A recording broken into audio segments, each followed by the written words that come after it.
la grâce et la paix vous soient données de la part de Dieu notre Père et de Jésus-Christ notre Seigneur. Amen. Le texte biblique de ce vendredi 14 mars 2025 est tiré de la première lettre de Paul aux Corinthiens, chapitre 3, du verset 4 au verset 13. Le thème de ce jour est intitulé comme suit: Attache-toi au Seigneur plus qu'aux hommes. Prions. Seigneur, nous venons devant toi avec humilité, demandant ta lumière divine dans notre esprit et notre cœur. Éclaire notre âme, Seigneur, et guide-nous sur le chemin de la vérité. Amen. 1 Corinthiens, chapitre 3, du verset 4 au verset 13. Quand l'un dit « Moi je suis de Paul » et un autre « Moi d'Apollos », n'êtes-vous pas des hommes? Qu'est-ce que donc qu'Apollos et qu'est-ce que Paul? Des serviteurs par le moyen desquels vous avez cru, selon que le Seigneur l'a donné à chacun. J'ai planté, Apollos a arrosé, mais Dieu a fait croître, en sorte que ce n'est pas celui qui plante qui est quelque chose, ni celui qui arrose, mais Dieu qui fait croître. Celui qui plante et celui qui arrose sont égaux, et chacun recevra sa propre récompense selon son propre travail. Car nous sommes ouvriers avec Dieu. Vous êtes le champ de Dieu, l'édifice de Dieu. Selon la grâce de Dieu qui m'a été donnée, j'ai posé le fondement comme un sage architecte et un autre bâtit dessus. Mais que chacun prenne garde à la manière dont il bâtit dessus, car personne ne peut poser un autre fondement que celui qui a été posé, savoir Jésus-Christ. Or, si quelqu'un bâtit sur ce fondement avec de l'or, de l'argent, des pierres précieuses, du bois, du foin, du chaume, l'œuvre de chacun sera manifestée, car le jour la fera connaître, parce qu'elle se révélera dans le feu, et le feu éprouvera ce qu'est l'œuvre de chacun. Amen.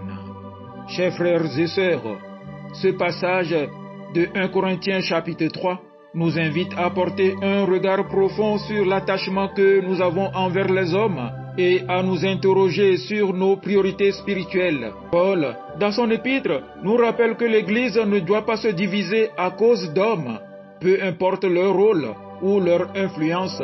Tout ministère est avant tout au service de Dieu. Nous sommes appelés à nous attacher à lui plus qu'à quiconque d'autre. Paul adresse un problème très concret dans l'église de Corinthe. Des croyants se sont attachés à des figures humaines comme Paul ou Apollos, prenant pour référence leur manière d'enseigner ou leur personnalité. Mais Paul déclare clairement: N'êtes-vous pas des hommes? Il met en lumière un aspect fondamental de notre nature humaine. Nous avons tendance à idolâtrer des personnes, à leur accorder une place qui devrait revenir uniquement à Dieu. Cette tendance est bien présente aujourd'hui, que ce soit dans nos églises, nos mouvements spirituels ou même dans nos vies personnelles.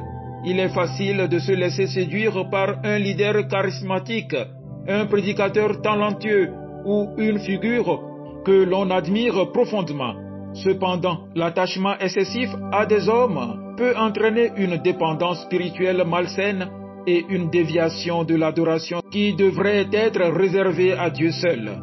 Paul et Apollos, tout comme d'autres serviteurs de Dieu, sont présentés comme des instruments entre les mains de Dieu.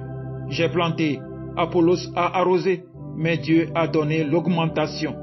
Cela nous rappelle que tout ce que nous accomplissons dans le ministère, que ce soit par la parole, l'enseignement ou l'action, n'est rien d'autre qu'un outil que Dieu utilise pour sa gloire. Nous sommes simplement des ouvriers dans le champ de Dieu et notre travail, bien qu'important, ne doit pas nous donner de la gloire ni aux autres. Tout doit être attribué à Dieu. Cela nous amène à une réflexion cruciale. Pourquoi placer notre confiance en des hommes alors que c'est Dieu seul qui produit les résultats? Si nous reconnaissons que c'est Dieu qui fait croître, alors nous devons nous concentrer sur lui, en lui seul, pour la direction de nos vies spirituelles.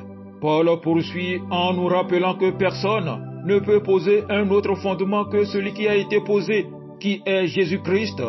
Notre foi repose uniquement sur Jésus-Christ. Peu importe combien un prédicateur peut être brillant, un leader influent ou un modèle spirituel admirable, ce sont des instruments, non des fondements.